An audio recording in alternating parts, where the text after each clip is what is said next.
J'aimerais que vous tourniez vos Bibles à Matthieu chapitre 12, du verset 38 au verset 40. Nous allons voir quelque chose. C'est par là que nous allons commencer cet enseignement.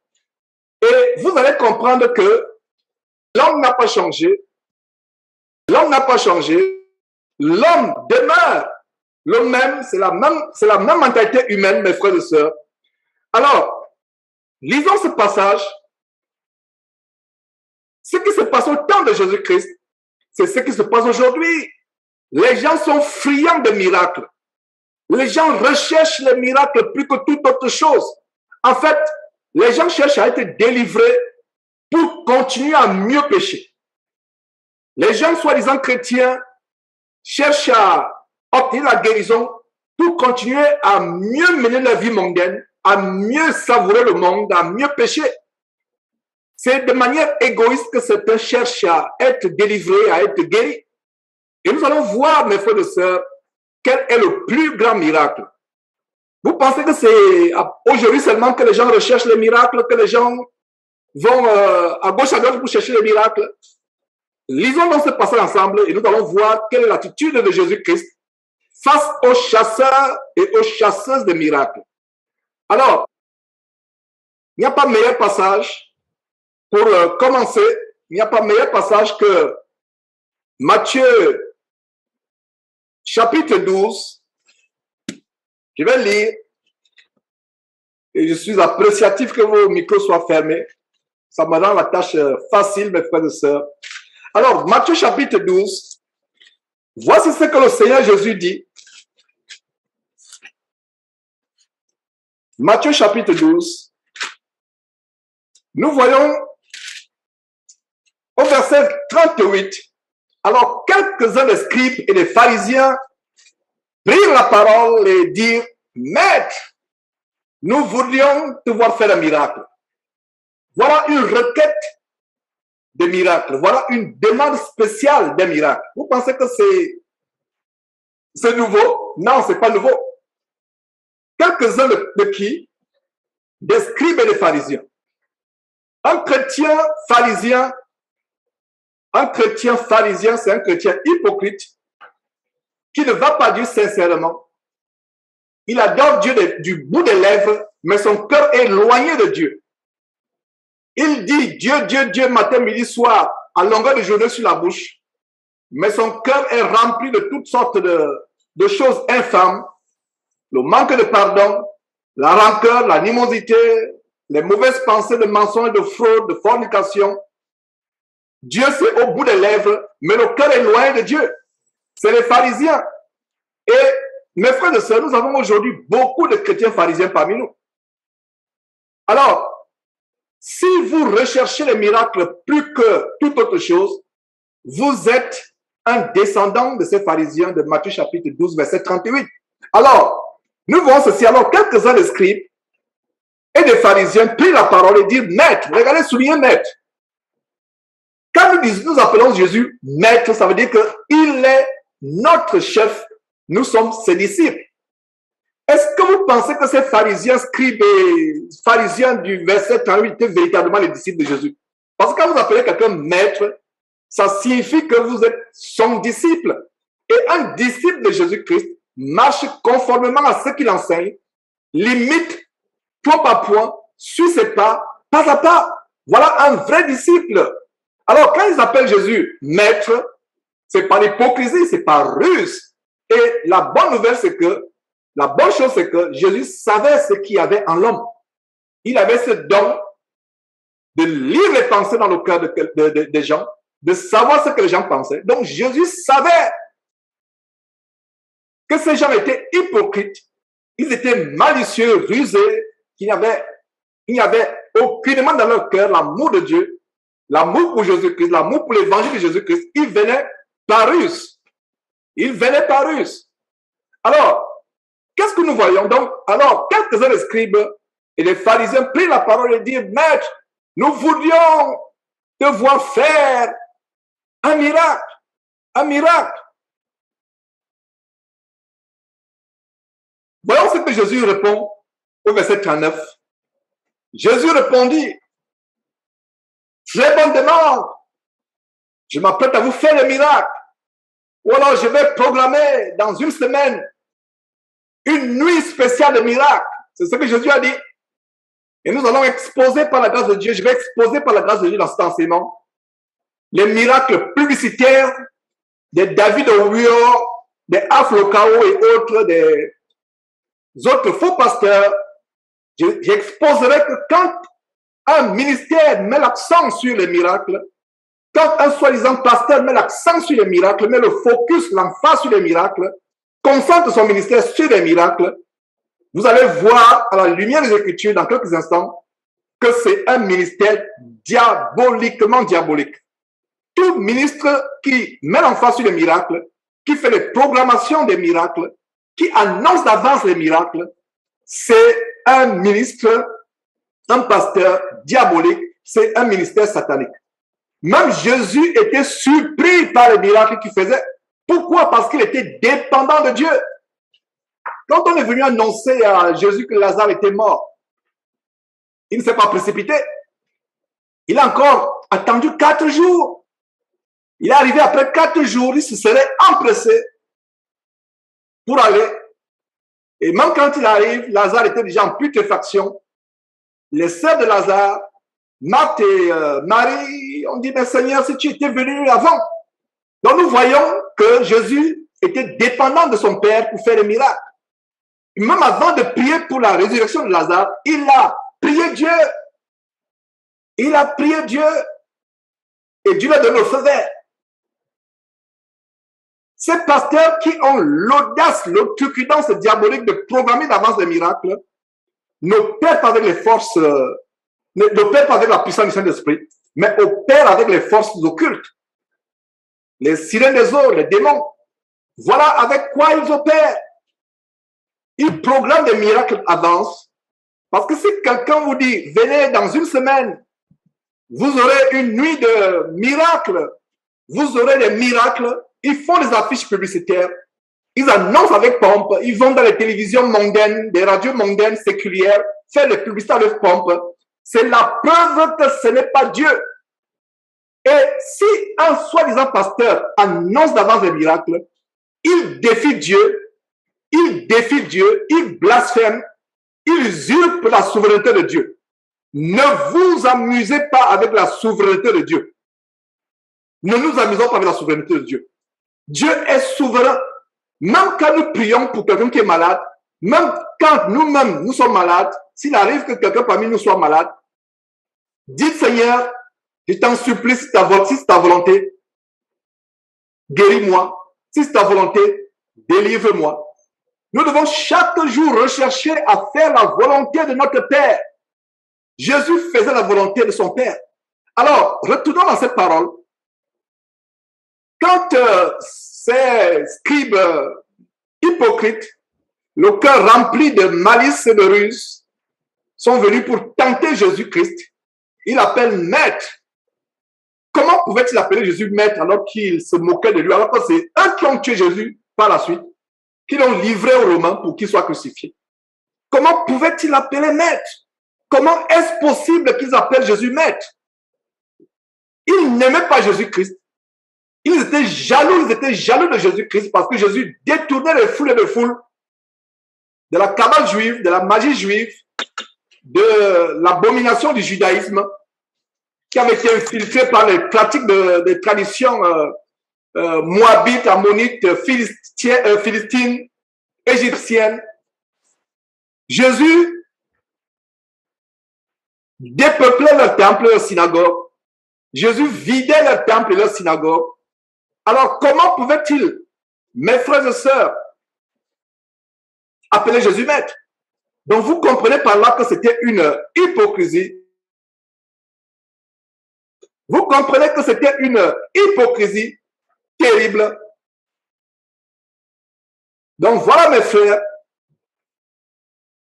Alors, examinons attentivement la réponse de Jésus-Christ. Jésus n'a pas dit, ah, quelle bonne demande! Je vais commencer à opérer le miracle. Soyez prêts. Je vais commencer à opérer le miracle. C'est ça? Jésus a-t-il dit, dans 2 jours, 3 jours, allez à Capernaum ou au bord du Jourdain, il y aura une grande nuit de miracles veillés. C'est ce que Jésus a dit. Regardez ce que Jésus a dit attentivement. Ça va servir de très bonne introduction à cet enseignement, ce passage que nous sommes en train de lire. Alors, Jésus a répondu au verset 39. Pour ceux qui viennent de se joindre, nous sommes en Matthieu chapitre 12. On voit comment, à partir du verset 38, les pharisiens hypocrites, le cœur rempli de malice, de duplicité, de ruse, demandent à Jésus un miracle pour soit le prendre au piège, soit pour assister à un spectacle. Donc, ils voulaient un spectacle. Même Hérode, le roi Hérode, le jour où Jésus était crucifié, le roi Hérode voulait que Jésus fasse aussi un miracle.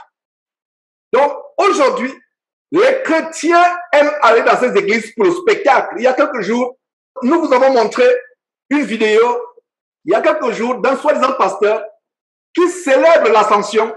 Il se fait tirer vers le haut par une corde qui le fait disparaître dans le plafond. Jésus est monté au ciel, lui va s'enfermer dans un plafond. Il monte pour s'enfermer dans un plafond. C'est terrible. Et si quelque chose lui arrivait, à supposer que cette corde se coupait, il retombait sur cette foule ébahie, émerveillée. Il devait avoir mort ou tout au moins des fractures terribles. Donc vous voyez comment les gens aiment le spectacle. Beaucoup de personnes ont du mal à sortir de ces églises à habitation de démons, de ces églises tant de concentration qui mènent à l'enfer, parce qu'ils aiment le spectacle. Ils aiment se faire divertir, c'est le divertissement, c'est le spectacle. Dieu n'y est pas. Dieu n'y est pas. Mes frères et sœurs, c'est le spectacle. Les gens dansent, ils ricanent, ils assistent au cirque comme ce pasteur qui célèbre l'ascension. Jésus est monté au ciel. Montez-moi dans quel verset où il fallait que les gens font des sketchs, des scènes de théâtre ou des films pour reproduire ce que Jésus a fait. Ce que Jésus a fait doit nous servir de foi, de pratique de foi, doit nous servir à renforcer notre foi. La Bible dit que la foi vient de ce qu'on entend. Ces histoires doivent renforcer notre foi. Ce n'est pas pour monter les sketchs, pour monter les scènes de théâtre, pour en faire des cirques. Un pasteur qui disparaît dans la toiture. Jésus lui monte au ciel, lui disparaît dans un trou. À supposer qu'il y avait un serpent qui s'était logé, qui avait fait son habitation depuis longtemps dans la toiture. Il devait être mordu ou avalé. Mes frères et sœurs, lui-même sait ce qu'il est allé chercher dans cette toiture-là, dans le plafond. Il disparaît dans le plafond. Bref, c'est une parenthèse pour vous montrer comment, aujourd'hui, la génération actuelle est friande de miracles. Alors, les pharisiens, le cœur rempli de duplicité, d'hypocrisie, de ruse, de malice, demandent au Fils de Dieu, Jésus-Christ, le Fils de Dieu, il lui demande un miracle. Alors, Jésus ne les a pas encouragés. Jésus n'a pas dit, ok, vous allez voir, je vais faire descendre le feu du ciel. Je vais faire un miracle à David Orion. Je ne sais pas si David Orion continue à exercer son ministère diabolique en passant. Ça fait longtemps que je n'entends plus parler de lui. Alors, verset 39, Jésus leur répondit, une génération méchante et adultère. Regardez un peu, une génération méchante et adultère. Une génération comment? Méchante et adultère. Voilà. Soulignez cela. Une génération méchante et adultère. Voilà comment Jésus décrit ceux qui chassent les miracles, qui recherchent les miracles. Génération méchante, adultère. Voilà comment Jésus s'adresse à eux. Une génération méchante et adultère demande, recherche les miracles. Demande un miracle. Voilà. Il n'y a rien de nouveau sous le soleil. Donc, tous ceux qui recherchent les miracles, Jésus les voit comme une génération méchante et adultère. Ils ne veulent pas être transformés. Ils ne veulent pas être délivrés du péché. Ce qui importe pour eux, c'est les miracles, c'est être épaté, c'est être éberlué. Voilà ce qui les préoccupe. Une génération méchante et adultère. Voilà la clé de compréhension de ce verset. Une génération comment? Méchante et adultère. Demande un miracle. Notre vrai miracle, comme on va voir, je l'annonce déjà, c'est le miracle de la repentance et de la délivrance du péché. Voilà le plus grand miracle que le vrai chrétien doit rechercher. Les chrétiens descendants des pharisiens et des scribes, les chrétiens mondains, les chrétiens embrigadés dans ces camps de mort vont chercher des miracles, vont chercher à être divertis, vont chercher le spectacle, mais le vrai chrétien, véritablement qui craint Dieu, qui a l'amour pour Dieu, qui veut vivre dans la crainte de Dieu, qui veut vivre réconcilié avec Dieu, le vrai miracle qu'il va chercher, c'est le miracle de la repentance, le miracle de la délivrance du péché, et c'est le plus grand miracle. C'est le plus grand miracle. Ne soyez pas épatés par tous ces miracles-là. Le but du miracle, c'est pour faire quoi? C'est pour vous rapprocher de Dieu, c'est pour produire la crainte de Dieu en vous. C'est pour vous amener à la repentance. Voilà le but du miracle. Mais aujourd'hui, le miracle sert pour montrer que l'homme de Dieu, soi-disant, était un puissant homme de Dieu. C'est pour attirer la gloire sur soi-même. C'est pour attirer le regard sur soi-même. C'est pour usurper la gloire de Dieu et la gloire du Seigneur Jésus-Christ, le Fils de Dieu. Voilà ce qui se passe aujourd'hui. Le vrai miracle doit être un moyen pour amener les gens à la repentance. Quel est le plus grand homme? Jésus disait que de tous ceux qui sont nés de femmes, il n'y a pas quelqu'un qui soit plus grand que Jean-Baptiste. Combien de miracles Jean-Baptiste a opéré? Les miracles en termes d'émerveillement, en termes mondains, séculiers, en termes de spectacle. Combien de miracles Jean-Baptiste a opéré? Zéro miracle. Mais Jean-Baptiste, il est dit de lui, et c'est le Fils de Dieu qui en témoigne de son cousin dans la chair. Mais la relation charnelle n'importe pas. C'est pour votre instruction biblique que je vous précise qu'ils étaient cousins. Mais cela n'importe pas. Jésus rend témoin de Jean-Baptiste en disant que de tous ceux qui sont nés de femmes, il n'y a pas quelqu'un qui soit plus grand que Jean-Baptiste. Jean-Baptiste a fait combien de miracles? Aucun. Mais en réalité, pour vous et moi, nous savons que Jean-Baptiste a opéré le plus grand de tous les miracles, à savoir amener les gens à la repentance, à fuir le péché. Et même quand il les amenait à la repentance, c'était avec des termes durs. Il n'était pas doux. Race de vipère, leur disait-il, qui vous a appris à fuir la colère à venir. Produisez donc les fruits dignes de la repentance, dont les gens se repentaient, allaient vers lui, se faisaient baptiser. Aux yeux du monde, ce n'était pas un miracle, mais aux yeux de Dieu, voilà un grand miracle, amener quelqu'un à la repentance. Beaucoup de gens qui ont été guéris, soi-disant par les faux pasteurs, beaucoup de gens qui ont retrouvé la guérison, qui ont retrouvé la santé, beaucoup de gens qui ont même été ressuscités les morts, se retrouveront en enfer, se retrouveront en enfer éternellement. Même Jésus, en Luc chapitre 10, on a vu il y a une semaine, je crois, ou quelques semaines, quand les disciples venaient, il les envoyait deux par deux, 70, il les envoyait à travers les bourgades des villes pour prêcher la parole. Jésus ne leur a pas dit qu'il ferait le miracle. Jésus leur a seulement dit, allez prêcher la bonne nouvelle du royaume de Dieu. Ils sont partis, mais arrivés là-bas, ils ont vu un miracle qui les a émerveillés, à savoir que les démons leur étaient soumis. Les démons sortaient certainement des gens. Les démons se manifestaient leur peur. Les démons étaient soumis. C'est avec la parole qu'ils prêchaient avec puissance que les miracles se produisaient. Quand vous prêchez la parole de Dieu, vous n'anticipez pas les miracles. Les miracles aujourd'hui ont pris le devant. La parole de Dieu est derrière, les miracles sont en avant. Les miracles sont l'accomplissement de la prédication. Les miracles sont l'illustration de la prédication. J'aimerais qu'on comprenne cela. Les miracles ne doivent pas remplacer la prédication. Il y a des gens qui viennent dans les stades sont pleins. Parce que les gens ont soif des miracles, surtout en Afrique où il y a la misère. Les gens sont malmenés par la sorcellerie. Les gens ont des vies misérables. Alors, Ces faux pasteurs ont pion sur eux. Pourquoi? Parce que les gens ont des vies délabrées, soit par la sorcellerie, soit par la misère, le chômage. Alors, ils vendent l'illusion. Il y a certains qui portent des maladies qui sont inguérissables.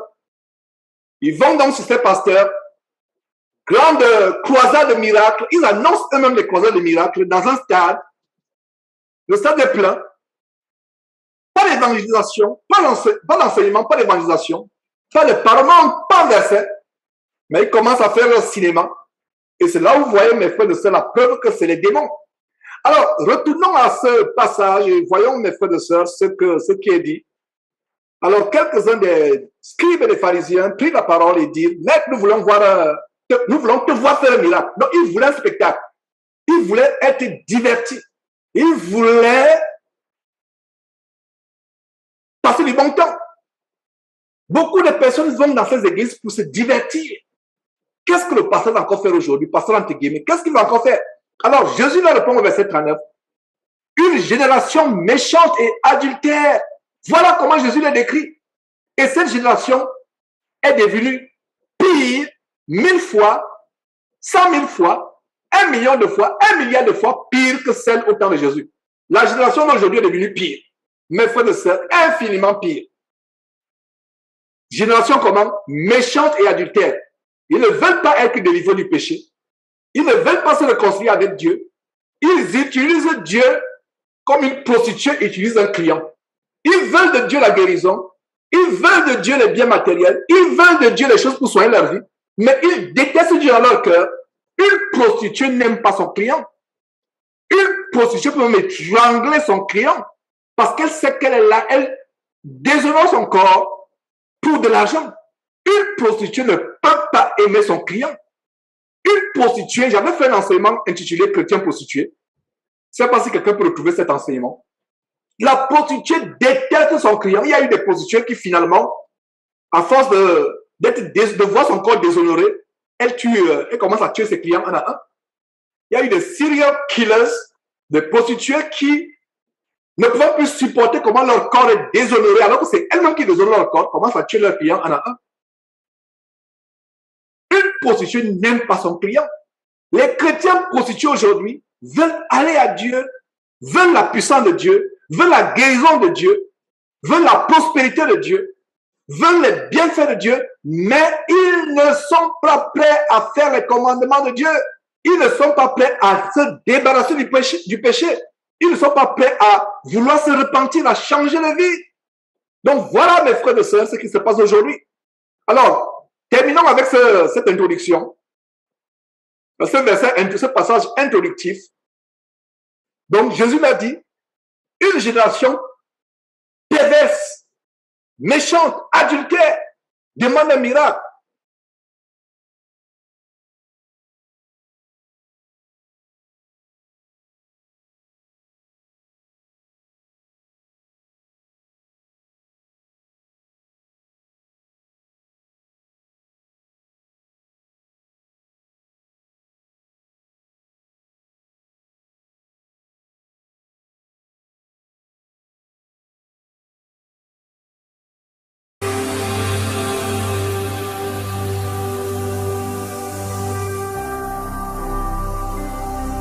Jésus-Christ TV, vous connaîtrez la vérité et la vérité vous affranchira.